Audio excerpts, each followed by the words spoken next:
Hello, my lovely writers.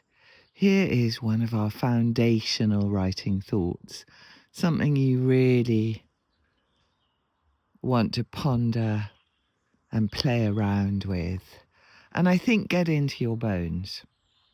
And quite often when I come on YouTube, I've had a look at YouTube. I'll have a look at what the other writing experts. I laugh because some of them are just talking nonsense, but they present as experts. They clearly identify as experts, and I shouldn't mock. Some of them are very young, and I am not very young. So I've just been around a whole lot more blocks. And look, not everything that the writing experts are saying is wrong, but some of it is actively unhelpful, not so much in the detail, but in the way that they approach things. And the way that they approach things is very much, in my view, top down. It's do this technical thing. And when you do that technical thing, I don't know what, somehow the magic will happen.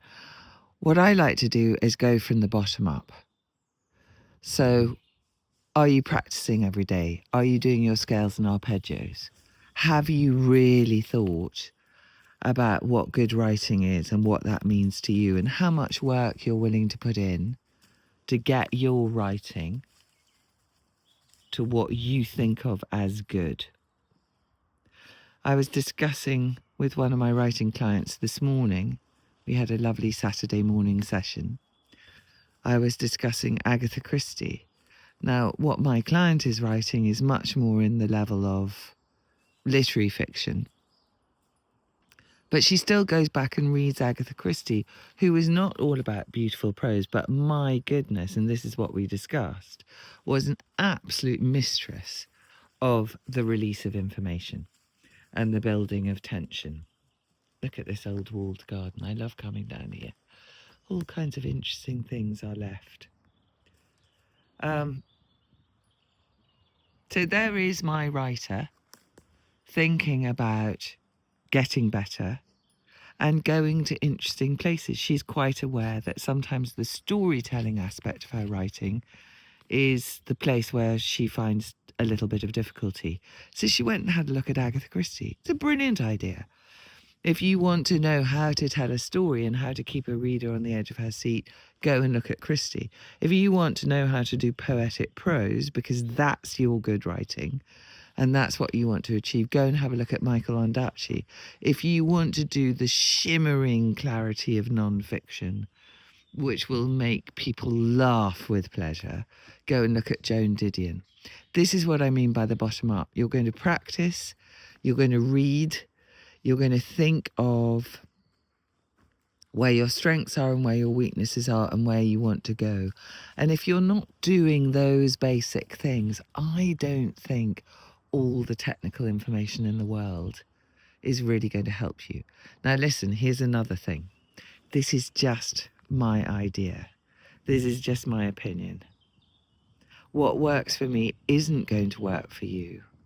However, I don't want you to get misled by the technocrats, by the people who are all about formulas and equations and do this and do that and save the cat.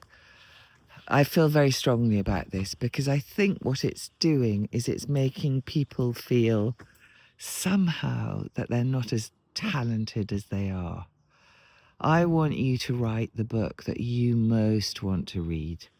The book that will make you laugh, that will make you cry, that will make you gasp, that will make you stretch your eyes, and only you know what that is. So there is no formula. You might need to know a few technical things.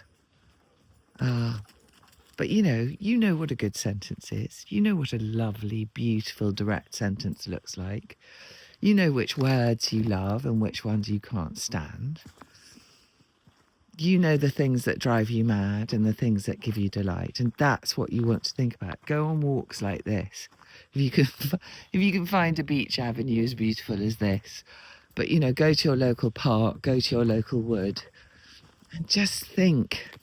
I think I've said this over and over again in these little videos, but I feel so strongly about it. All the great writers thought about writing all the time.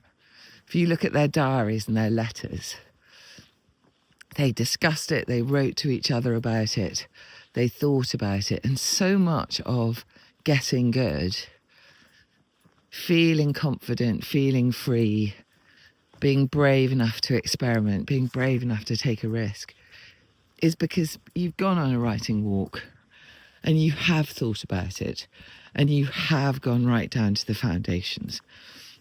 What's it all about? What's it all for? What do you love? What talent do you have? What weaknesses do you need to work on? If you do that first, then you can listen to a bit of the technical stuff and it'll be helpful. I think if you listen to the technical stuff first, you'll just feel baffled. So that's my quite strong thought. I very much wanted to bring you to see all this beauty. It's a particularly lovely day today. And all of us writers need a little bit of sunshine, literally and metaphorically. So this is my little bit of Scottish sunshine for you. And I hope that's helpful. And one day, who knows, I might talk about something technical, but not today.